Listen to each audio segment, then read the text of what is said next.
Good afternoon, and welcome to another episode of Beer and Broadband live from Mountain Connect. We are super excited. We've on a roll today with lots of good conversations, lots of smart people. And today, in this episode, even smarter people that have done some amazing things that we're going to share about. Again, the purpose of this podcast to inspire, to entertain, and to educate about all things broadband, which I know all of you here are passionate about.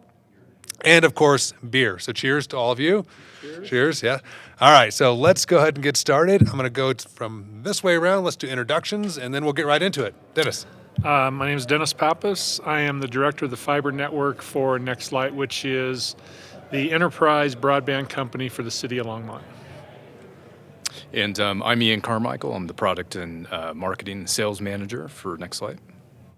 And I'm Brian Hollister, CEO of Bonfire, as well as Spark Open Fiber. Been around for a while doing this, and super stoked to have you guys on here today. We love the work that NextLight has been doing, and certainly a role model for other communities. So thanks for being on, guys. Thanks for the invite. Appreciate it. All right, so let's get down to the basics. What are you guys doing at NextLight? What is it? It's you guys have got some buzz going out there. We hear about it, but what are you doing? NextLight is a municipal broadband provider that we built to about 45,000 homes in Longmont, Colorado. We've covered about 95% of the city with a fiber-based gig service. We were a gig city, ranked as You're gigging it up. We're gigging it up. Ranked the third fastest internet provider in the United States by PC Magazine. We have two competitors in the marketplace. Yet we have we just passed 60% penetration for the market. Two Tier 1 competitors at that. Two Tier 1 competitors, yeah. So we have a little over 25,400 customers, I think it is, or somewhere about. close to that. So Fabulous. the big excitement, the big buzz around our place is that we did our first 10 gig installation to a friendly on Friday, and it went well. Awesome. Well, congratulations. Cheers to Cheers. that. Cheers to Yeah. Yeah. We have, and with all that said, and being built out to 95% of the city, we still have a lot of expansion to do. Longmont continues to annex land, do annexations of different plots of land that are north of Highway 66, where we don't have a presence today, yet it's still within the LPC footprint. And so I think we've got about 3,200 MDUs that we plan on turning up in the next 18 months or so. Wow. And then there's a lot of, 1 square mile plots that are being set aside for additional subdivisions and other apartment complexes that are going in there. There's also redevelopment of a ton of land. We have a Costco that's moving in along the I-19 corridor, or the 119 corridor. And then along with that, we also have redevelopment of the sugar mill that's going on, and that's going to be kind of a mixed use business, residential, a lot of what you guys are seeing, in the Denver market and stuff. So let's back up a little bit. You guys obviously, as Brian said, there's other Tier 1, Tier 2 providers. You guys are coming in, fiber forward approach. What are you doing differently? Why? I mean, it's kind of obviously an uncommon practice. You're going against some big dogs. You're trying to go full fiber. What was the driver to take this approach? I can say something about that. yeah, go ahead. I've been there since 2014, Yeah. and I gotta tell people. I tell people all the time that we're lucky to live in little old Longmont because we have this fabulous network. But it was really the community. The community was behind it 100%. We did the whole Google Fiber thing where we tried to be a Google city, and so the citizens rallied around that, and that's what really kind of piqued everybody's interest. But so was it actually the community driving community leaders saying we need something? it was. So, Okay. going back into the 90s, there were residents that were saying, hey, I want DSL service. Somebody was actually saying, I want DSL service. This was in the 90s. Like they have. Hey, we're down all in- old enough. We We got you. like they have down in Denver, Yeah. or I want cable modem like they have in Denver. So it was one of those things where the incumbents did not want to build out to Longmont, and so the citizens decided they wanted to do it on their own. And they kind of have a history of that. So we've ran our own electric utility since early 1900s. Yeah. So the about key is 150 fiery years. communities. What's that? the communities that are all fired up. That's what you want. You want Exactly. the engaged in communities to be able That's to do what, things. in my opinion, yes. Yeah. Yes, absolutely. And I think the other thing that makes it unique, and I came from one of the incumbents. I know you neglected to say that. I did. But it's the fact that we're local, and I know that really sounds simple. I mean, it just. But you know, we had an instance. I think it was last weekend where somebody called in on a Sunday morning, and you would have thought that a government office was down or something. The emails were going back and forth because we had this customer that was out of service on Sunday, and we got them taken care of. You know, the call center is local. We just opened a network operations center that's local. All of our technicians are local. And the technicians, and this is going to sound bad, but the technicians didn't come in with all this baggage. Well, we used to do it this way, you know, back in the old days. Or that we have technicians that, you know, they're plumbers and garage door guys, and they worked in the oil fields and stuff. And so they grew up with this network, and they've run this network themselves since, you know, Ian was here in 2014. So there's a sense of pride. So it is. It Oh, is, yeah. yeah. They have a huge sense of ownership with them. And they really take it. I mean, on a weekly basis, we get emails from customers thanking the technicians that were there for the great work they did, and they took the extra time to help them network all their devices together in the house. And it's such a different experience from a customer standpoint that you have with us than you do with the others that provide services in the market. I mean, to that local point, we have a couple guys who actually grew up in the community. So we have The mayor. JT, who grew up and went to high school. So Yeah. a lot of these guys, people know. You know. So They're- let me they're ask you neighbors. guys a question, because everyone's talking about how difficult it is to hire good talent. How do you guys go about it? Because, I mean, obviously you're not looking at a lot of the normal sources, if you will. Seems quite open-minded about what you might bring in, and how do you determine if they're going to be good or not? So we just hired a gentleman to be one of our fiber install technicians. In his background, he owned his own business. He did construction. And he was kind of that handyman, real entrepreneurial, kind of had his hands into everything. And as John did the interview with him, said, he's the guy. He's the one we want because he'll take on anything. And I got to tell you what, in the 4 months he's been with us, he's mastered it. He knows he's got the customer interfacing piece of it down because he was having to do that as he owned his own business. I don't want to oversimplify things, but an install is an install, and a repair is kind of repair. There's only a handful of things. So once you've had a vanilla ice cream cone, it's kind of the same experience every time. And you talk to him about it, and he goes, "Well, yeah, I've done that. It's not a big deal." And so I try to kind of steer away from somebody that has years in the industry. I'm glad they didn't steer away from that with me. But somebody that has years in the industry that doesn't have all these preconceived notions about how things are supposed to work, and they can learn it from the JTs of the world and the other technicians that we have there. But they had grit. Yeah, well, yeah. And the willingness to open themselves up to take instruction from a number of different people, and then the knowledge or the wit to figure out, well, I like the way this guy did it, but because it's more efficient than the way this person did it. So I'll get this, attribute from this person and this attribute from this person. And, you kind of have the benefit of taking seven people, 7 different technicians with probably a total in the network in Longmont of 50 years of experience, which is a ton. And you get to take all that, all those experiences and pick and choose from the best ones. I love it. Yeah, I love it. it's great. I feel like so many companies are just go down the traditional route, and obviously we don't have to do that. No. And we need to be way more open-minded if we're really going to Gotta think be able again. We got to think again, exactly. Yeah. Great book. Nice little plug. But that is really cool. I love hearing that. That's really cool. Because, coming from also working at a tier 1, that's just not the mentality at all. So what would you tell? I think we can all agree we want more broadband across the U.S., right? What would you tell other people that are starting out? Or what's your model? Your model obviously has been successful.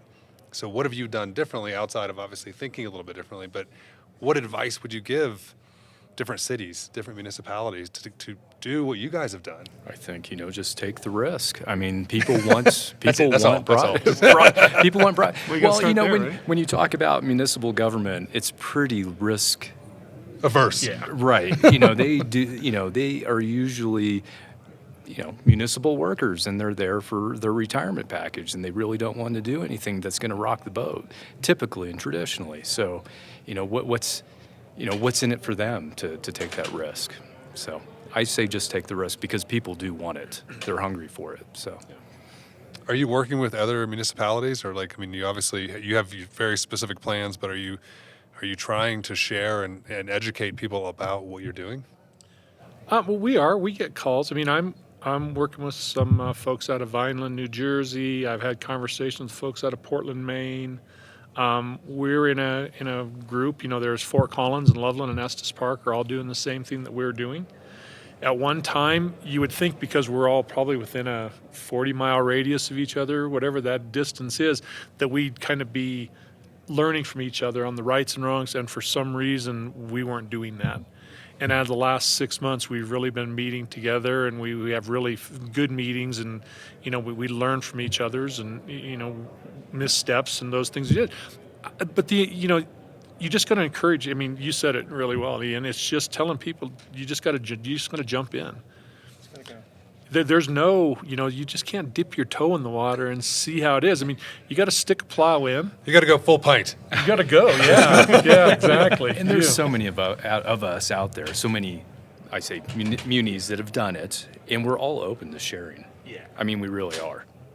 We're not secretive. No. There's There's no secrets. Right. That's what we were just saying on the last one. Yeah. It's like, do everything we can. We do everything we can to share every bit of information we know. And sometimes my team is like, "Wow, you tell all our competitors all the cool stuff we're working on." I'm like, guys, our mission is so big. There's so much opportunity if we're sharing. Sharing's caring, but if we're sharing, hopefully they're sharing something with us. And I feel like if you approach things like that, you'll get the same response back, right? And there is no secrets, and there's so much still to learn on a daily basis, right? And we have to stay open-minded. So let me ask you a question just on. Sorry to interrupt. No, you're fine.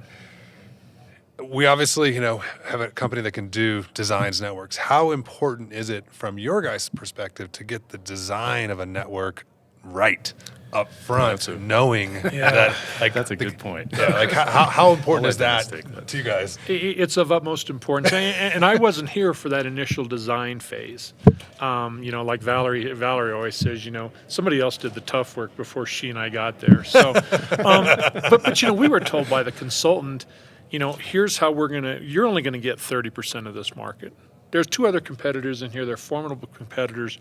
So not only did they say you're only going to get a third of the market, but they only designed the market for a third of the capacity. Oh, So now, we're having to go back in these earlier phases and really kind of do some revamping of the fiber design itself so we can turn the fibers around and recoup fibers. If you figure a 60% take rate on a fiber and you're doing a 1:32 split, a fiber's worth about $12,000 if you recover it. So we do initiatives where we'll go out and we'll recover 2 tubes of fiber. You spend 2 weeks doing that and you gain $288,000 back in revenue. It's not a tough thing to justify doing that additional, work to get it. So let's just take the risk, right? yeah, exactly. Right. Yeah. And I was going to add, there were some areas where we only built to a third of the customers. There were areas where we had a 90% take rate. We have a 60% take rate overall, but there are pockets where we have a 90+ take rate. It's nuts.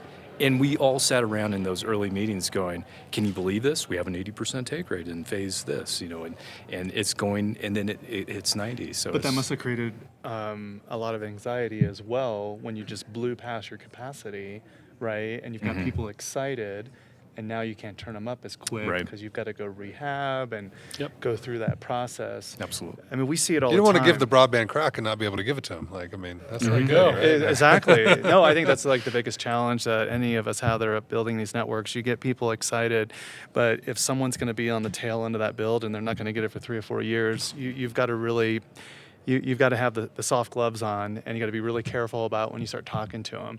And going back to the design aspect, oh my gosh, think about how much design has changed in the last few years and the types of products that we use. I mean, we would always have to initially pick what we think is going to be, the take rate, or just build it out for 100%. Right? I mean, you've got to make one of those two, choices. 100%, very costly. If you go too low, now we're waiting to rehab networks. And now what we're seeing, we use a lot of microconduit and microfiber solutions, not connectorized. Where in the past we would not even order materials until detailed engineering was done. Now we order materials at the start of the job. We use nothing that's pre-terminated. And then we true it up when the engineering's done and just cut everything to length. And it's literally changed everything, because when you think about the supply chain issues, that gets us 3, sometimes 6 or 9 months ahead, because you're not waiting to the end of the engineering. So it's been fascinating to see this evolution, because I love all the connectorized stuff too, but there's elegance and simplicity to deal with some of these challenges. And you know where all those the CapEx challenges are, right? I mean, the expense is disturbing the dirt for the second time. Oh, goodness. If you got to get back in there and do it. I mean, that's why I said we just built a new phase in Longmont. It's kind of on the east end of town. And we are talking, well, we're going to pull in 2 144s into it. And I'm like, why are we doing 144s again? Let's just do 288s. Right. So you pay this much more for another 144 strands of fiber. It costs you the same to put it in the ground that it was going to cost you for the other stuff. So, we've been upsizing. We upsized our hut size just, in case somebody wants to come in and maybe do a co-location in a Exactly. hut. You Smart. upsize your fiber size in case somebody wants to come in and maybe lease a tube from you, a dark fiber. So, yeah, it's just the expense is doing the construction end of it. So you might as well gold plate that piece of it. And then you can take the hut and you can only cart it up for 30% and then, put on new E7s, E9s as you need them. So Exactly. It's so simple, right? Just like that. Just like that. yeah. So, obviously, you have a lot of people, a lot of conversations here. What's the most, since we are Mountain Connect, what's the most interesting thing you've heard or learned in the last couple of days? I just heard that, and I don't know how true this is what this speaker was saying, that ISPs could be responsible for cyber attacks on their network, and I never knew that. Should they be? Yeah, I don't know. Yeah. Yeah, I think it's one of the we topics we provide haven't the really bias, touched on a lot is the security piece of all this, right? I mean, the world's a very different place than it was 5 years ago, right? So, there's a lot of security. So as you deploy broadband, how does that change your thinking? There is incremental costs. There is incremental things that have to be done. How big of a conversation is security in your day-to-day conversations of networks? Well, so that there's 2 questions there. So I'll go to the security thing first. We spent a lot of money on DOS mitigation. We did not have that 2 years ago. We have the DOS scrubbers that are going in and will probably be turned up sometime this quarter. I think we had about, and I'm trying to think of the number, and I don't want to overstate it, but like 8,000 DOS attacks. 7,800 of those were really minor attacks. We were able to call Seagate, who's a big commercial customer for us, and say, somebody has launched a DOS attack against you. And we were able to shut their service down, scrub it. Wow. They had no idea. And we were able to identify that. And so that's one of the things that we've done in anticipation of this continuing. I had no idea until 6 months ago what a DOS attack was, and who can launch them and how much it cost you to launch one. And I had no idea that was even part. But yeah, we're doing that. It's interesting. I guess the one thing that I've learned, and not just in this conference, but we went to the one in Columbus, Ohio, was kind of on the smart cities and what's coming next there. And it's really apparent, we have AMI, which is automated meter reading. Electric has a platform. They're doing theirs on the water side of the business, did theirs a few years back. Well, neither of those systems talk to each other. So, I think they used a digital transformation, somebody that you need to have as part of your team on your city, so that you can have they have that umbrella that says, here's what we're going to do from a smart city. We're going to link everything together. So you can have the thermostats and the water meters and all that stuff that just talks to each other. And we want to be more than just having that dumb pipe. We want to provide that pipe that lets people stream their TV. The NextLight. There we go. Exactly. Pretty catchy. That allows the streaming and then all the in-home monitoring and the security and just, everything. And that we do that and we offer that from a city standpoint to say, if you want to buy these devices, we'll come in and we'll network them for you. I think for me, what I've been hearing a lot this conference is that there's so many opportunities for collaboration within the public sector, but it's still very challenging because the water guys have only done water. They don't know anything about power, and they certainly don't want to learn about bits and bytes over light. And so trying to bridge some of that, to your point, it's still a really big challenge, but a huge opportunity. I mean, we just saw Denver do a public upgrade to the water system. I mean, I think it's like $2 billion or something like that, and tore up every single street, putting a big 12-inch pipe, and will even pay for half of the connection to your home if you have a lead pipe. And there's no other conduit going in for even city use to even think about, doing something with it.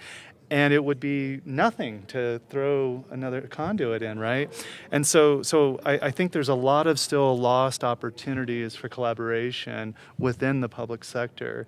And I think that's a great opportunity as well, right? It's like when we talk to folks, it's like, if you're doing permitting, why not ask for another conduit to be put in the ground every time there's a permit pulled? We were able to do the Thor network with the Northwest Council of Governments in Colorado here. We were able to connect that through Silverthorne because they've had that ordinance for a long time. So we were able to stitch it all together and hardly did any construction through that whole town, which is mostly made up on rock and not very easy to build. So those kinds of things, I think we have a great opportunity to continue to do more of. And I've been hearing a bit of a buzz around the show today about that. Awesome. Well, guys, we're gonna wrap up as we're lots for you guys to go do. I know several of you have presentations. We're gonna end as we always do with some parting thoughts. So, what would you guys like to share with either the attendees out here, or our audience, or just anybody that's wanting to learn more about broadband, what's going on with what you do? Just any nuggets or jewels that you want to share. So we'll start with you, Dennis. I would say, we're here to help. We have no secrets. We have a ton of resources that are willing to share their knowledge, their experience, as am I. I mean, it's like Ian said, you got to take the risk. You got to jump in and just go for it. Go full pint. Yeah.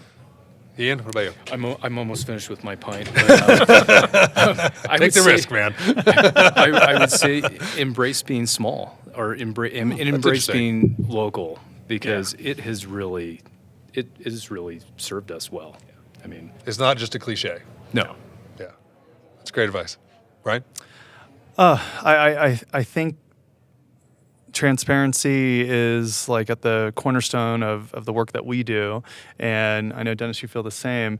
And it's like if you're a small municipality with a part-time city council, just believing this is an incredible, difficult task to try to move forward, man, there is resources out there. There's help.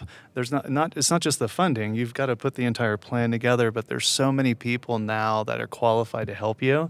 Of course, we would love to be that company, but there's so many companies. Ask for help. Go out there. Take the risk.